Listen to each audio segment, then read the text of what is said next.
This week's Four Questions Journalist Spotlight is brought to you by Leff's Atlanta Media, Atlanta's best journalist database. Subscribe at leffsatlantamedia.com. Welcome to another edition of our Four Questions Journalist Spotlight. We are talking today with Ashley Frasca with WSB Radio. Good morning, Ashley. Hey, thanks for having me, Mitch. Absolutely. We're going to talk about your work at SB, keeping people going in traffic. We're going to talk about Green and Growing. We're going to talk about the Carathon. But okay, well, we only got 20 minutes. How are we going to do all that? All right, we'll get there. We're going to be. I may like do like you guys do and like accelerate the audio. I talk fast.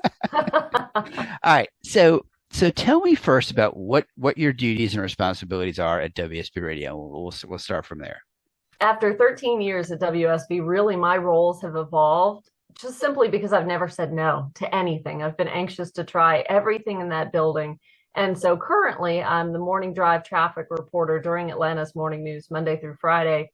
And then Walter Reeves retired from the Lawn and Garden Show after 26 years back in 2020.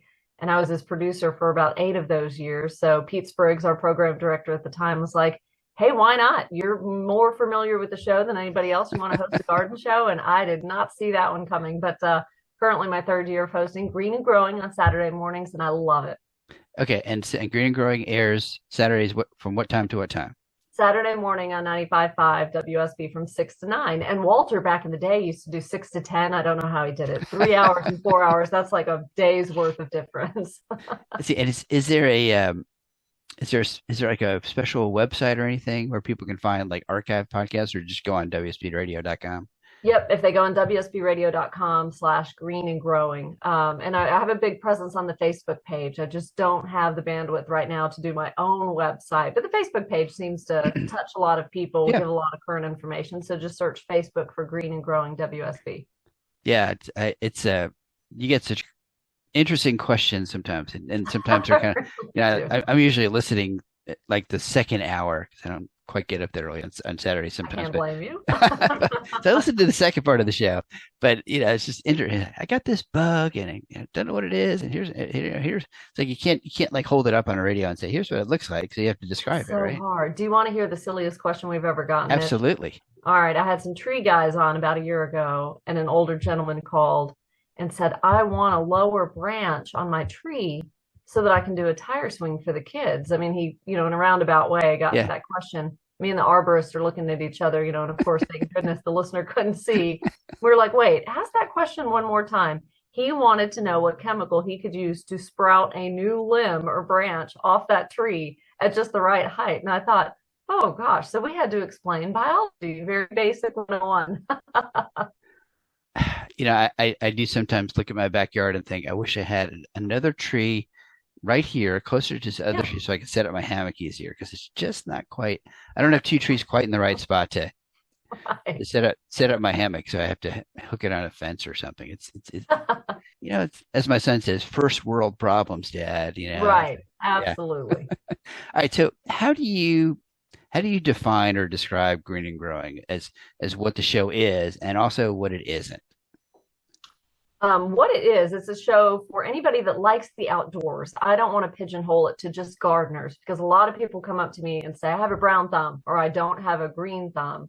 But I enjoy listening to your program because we cover other things. We cover bugs, we cover birding, outdoor activities, farming, also things to do. If you and the kids were looking for things to do over the summer, my website was great about family farms, classes, workshops, butterflies, all kinds of things. So anyone really that loves the outdoors is who that show is targeted to. And I get to do a lot of neat interviews with people, Mitch, that I never in my life would have thought I'd cross paths with. But people are just really into talking about what their passions are, what they know a lot about. And so I've never had a gardener or anybody in the green industry that has been grumpy or object to doing an interview. I mean, they love it. Gardening is I don't know, some people don't like gardening. For me, it's therapeutic. It's, I get out there and pull the weeds and plant the flowers, and there's a little bit of, hey, this flower is growing. We lost some stuff last year in the frost, and we did a lot of planting in the front yard last year, and I had a whole little section that didn't make it, and I was hoping I kept hoping. Oh, it's going to come back. And my wife's finally like, it's not coming back. We held out hope until May or June for that stuff that froze in December. Yeah. I mean, really, it took that long for some things to bounce back. But Yeah. patience is one of those things we all have to have. And, you know, to your point, enjoying lawn work, I was just out mowing the grass before this interview and jumped in the shower. But it takes your mind off things, even if it's only for 20 minutes. You know, you just kind of Right. get in the zone working outside. I love it. Yeah, I don't have a gigantic yard. It's just enough to, you know, a couple of hours and I got it cleaned up. But, you know, Yep. every once in a while you look at it and you're like, you know, that corner's gotten a little weedy. I need to clean that out a little bit, or the hedges have gotten a little. My wife likes doing the hedges, so she'll do the hedges, and I'll clean up the stuff that she misses. Yeah, you can see your progress. It's just a little at a time. You know, don't get Yeah. overwhelmed. Don't feel like you have to do it all at once. Yeah. So if folks want to be a part of the show, or if they have an event they think you might be interested in, and I will say, I always tell folks, listen to the show first before you call with ideas, so you know that you're pitching the right thing, or you've got something that fits. What's the best way? Email, Facebook page, combination? Any of it, you know, and I'm a one-man band when it comes to that show. You know, I get emails and direct messages on Facebook. They're like, oh, Ashley and team, you know, if you can answer this question. And I'm like, that would be me. So if I take a few days to get back to anybody, that's why. But the Facebook page, again, search Green and Growing WSB, or my email address. That's a great way to send photographs to with a question of something you need identified. Ashley.frasca at cmg.com. Okay. You don't have like a whole team like Clark Howard? You like 20 people in a room answering questions? One day.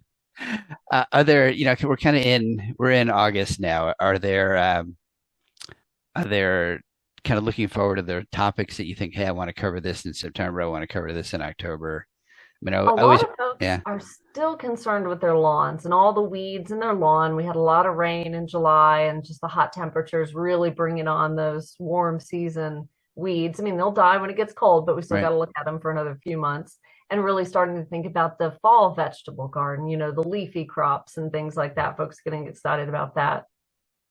It's one thing it's on my list. I haven't done like a backyard vegetable garden yet. I keep thinking I got to do that, but I haven't gotten to that yet. So it takes a lot of dedication, but number one, Mitch, full sun. You got to have full sun, or else don't even bother. That's a little bit. I have a lot of trees in my yard, so that's kind of it's a little bit of my issue. But I have a one side of the house has some space. Depends whether my neighbors want to be looking at my gardening. Tell them you'll share with them. That's true. Yeah. All right. Terry and Teresa, did you hear that? I'm going to share with you guys. All right. Yep. I'll follow up. Okay. All right. Good. And you know, obviously, it seems like the pruning question is always like an eternal question. People are like, is it too late? Is it too early? When do I prune? And I think you guys are you and your team are good about about saying, here's when you should be pruning this, or here's when you should be pruning that, so you don't cut off the buds and that kind of thing. One of my favorite people that I've met so far, and there are a lot, but Dr. Allan Armitrage at the University of Georgia, you know, professor emeritus, the horticulture department for years and years, written a lot of good books too. Just a fun character, just a fun guy. So I keep in touch with him. But I mean, when he speaks to large groups and when I've interviewed him, just prune after flowering. He's like, don't make it complicated. Don't overthink it. If you just remember that. And if it's something that doesn't flower, the only time you really don't want to prune is getting into the fall, because anytime you prune or cut something, it's going to put on new growth. And believe it or not, after about a month or two of that gentle new growth, then winter comes, it gets cold, it's not hardy enough to withstand it, and then it dies. So that's the only time you really don't want to do any major pruning. And I'm going to highlight this section because that's key. Easy. That's key. Yep. So we talked a little bit before I hit record about the WSB Carathon. And I know you guys raised record amounts this year. So let's take a second and just talk about what the Carathon is and what it does and how much money you raised this year. This was the 23rd year that the team at WSB has partnered with the Children's Healthcare of Atlanta, their Aflac Cancer and Blood Disorders Center. So children's is huge, right? They're into a lot of things, but we're focusing primarily our fundraising on pediatric cancers and blood disorders, the hematology department there. And so Scott Slade, Bill Crane really took this on 23 years ago, decided this was a worthy cause. Our listeners could not agree more. They are the best in the city, best in the country, really, when it comes to this. So this was a record-breaking year. Our 23rd WSB Carathon raised $1.89 million, all of it going to Children's Healthcare of Atlanta, every penny of it fighting childhood cancer and blood disorders. So thank you to everybody that listened to those 2 days at the end of July and participated. It is, Mitch, you've seen it, one of the events that every single member of our staff, all of our hosts, our digital team, everybody is on board with and fully behind. And I've got to give props to our new program director, Ken Charles. Couldn't wait coming from LA to see this big production. And he's like, man, I just got to stand back and let you guys do what you do. And he was so moved after seeing those 2 days. And our relationships with the foundation, our relationships personally, we remember patients and their families year after year that come back for interviews. And it's just really special. And I know you guys put a lot of pre-work into that, getting all those interviews done and prepped and ready to go. And the show really is dedicated for days to really focusing on those stories. So 1.9 million, how much did you say? 1.89 million. Okay. No, let's round up. Let's say 1.9.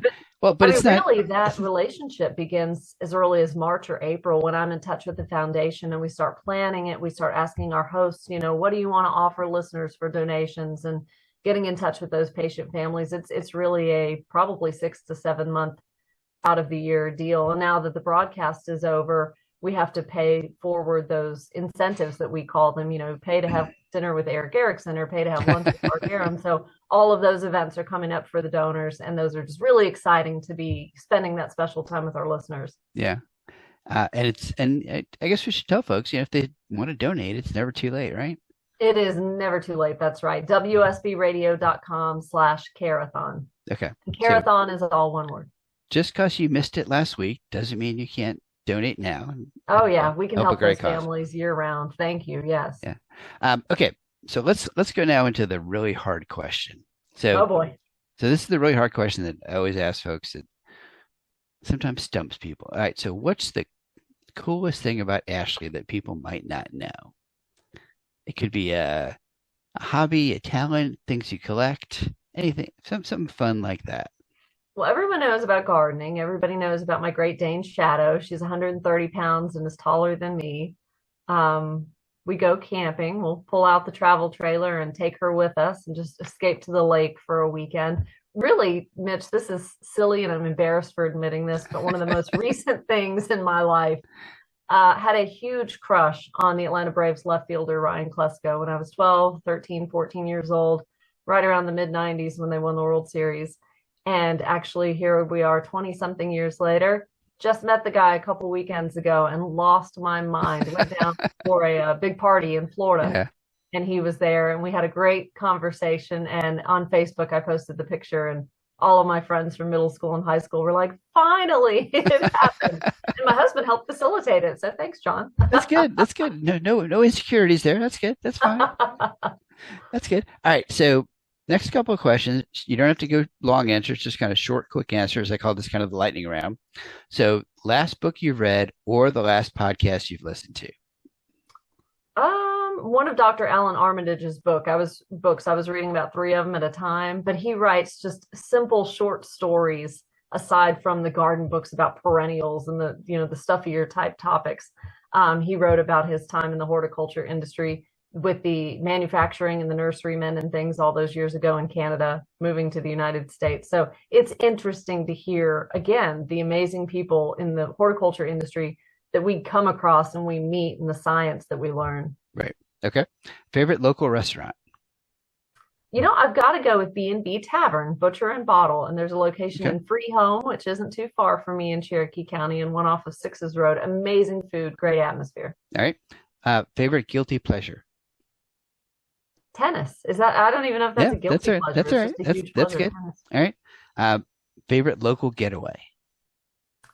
Got to be Lake Allatoona. Go camping. All right. Yep, we do a lot of water stuff up there with Scouts. That's a good place. It's a little safer than Lake Lanier here lately. Apparently, and favorite non-work hobby? Is that tennis again, or maybe something else? I think so. I work sometimes 7 days a week, so it's tough to remove myself from that. But we'll go with tennis. Absolutely. Actually, our mixed doubles team in Alta just made city playoffs, so that was really Congrats. Cool. And I'm noticing in the background you've got a little football Is that a football rivalry partnership issue there in the Did house? you see the prominence of the red? Because I'm the one that designed this room. So graduated from UGA in '05.